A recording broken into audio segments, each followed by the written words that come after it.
So now we're going to go over cardiac muscle. We're going to briefly look at gross anatomy of cardiac muscle, then look a little bit closer at microscopic anatomy and then the physiology, how cardiac muscle works. So cardiac muscle is striated and it is involuntary, so you have no conscious control of your heart rate. We can have an effect on the heart rate by controlling things like breathing or exercise levels, but to actually have conscious control and mentally make your heart rate slow down does not happen. Cardiac muscle is only going to be found in the heart. When we look at it microscopically, the cells are much smaller than what we're going to find in skeletal muscle. They have a central nuclei within the cell itself. You can see the striations on this picture right here. They're not quite as strong as what we see in skeletal muscle, but yet they're still very present and you can easily make it out here. We have to go to a higher level of magnification, more like a 40 power to see them, instead of down at like 4 or 10 power on the skeletal muscle. Big thing is these dark lines that we see here called the intercalated discs. And so this is where we actually have junction between cardiac muscle. And cardiac muscle is actually branching. So it actually, a lot of times you'll have one cardiac muscle cell can touch as few as 5 other cardiac muscle cells and probably as many as up to 10.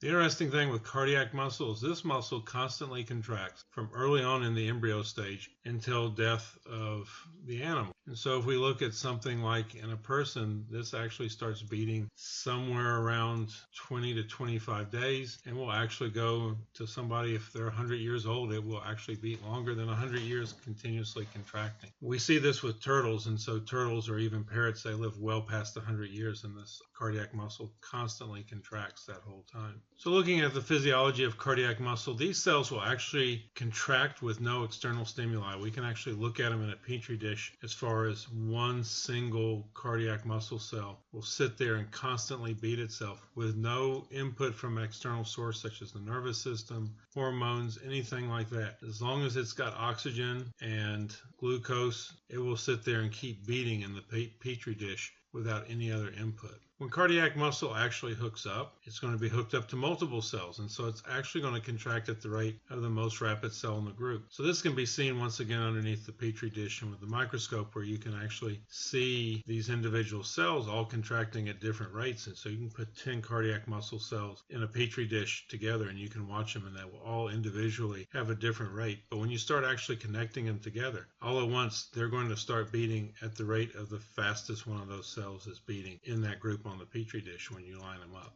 And the contractions are very rapid and wave-like, and that's very important because this wave-like motion actually makes it much more efficient to move blood around in the body. So the heart has its own conduction system. It's not relying on the nervous system to actually create the contractions or cause them to occur, nor to carry the impulse to the muscles. It actually does all of itself. And so there's a part of the heart known as the pacemaker, which is the sinoatrial node. In this area, it's going to be the location where all of the heartbeats are going to originate from. And so the heartbeat originates in the SA node. It's going to go across the atriums in a wave-like motion. And then the impulse actually has a specific pathway it follows. It ends up going to what's known as the AV node, and the AV node takes the signal from the right atrium and is actually going to send it across the ventricles to continue that wave-like motion of the heartbeat. And so the AV node is part of the structures in the heart. It actually has a slight delay as far as making the ventricles beat at a slightly different time as the atrium. And it actually goes from the AV node to other structures, mainly the bundle of His and down the Purkinje fibers, and they're arranged in such a way to make the ventricles actually beat in that wave-like fashion and actually start the beat from